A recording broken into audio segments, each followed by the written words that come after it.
بعضې خلک وایي امام صاحب پکې چا راوستی نه امام صاحب پکې چا راوستی دی موږ امام صاحب نه الو یاد وساته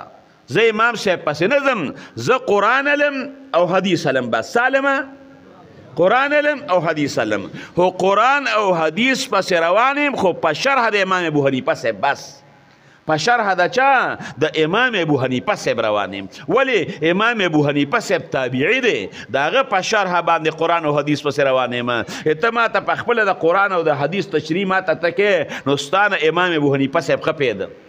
ستا نه امام احمد ابن حنبل صاحب ښه پوهېده دا خو پکې نشته چېرې امام پسې روان دی امام ابو حنیفه صاحب تا ته چته دا نه دي ویلې د ځان نه یو قول به ثابت دی که چې امام ابو حنیفه صاحب ځان نه یو قول هغه به تا ته وي رسول الله مبارک دا ویلي دی قرآن دا ویلي د قرآن نه دا مسله د حدیث نه دا روځي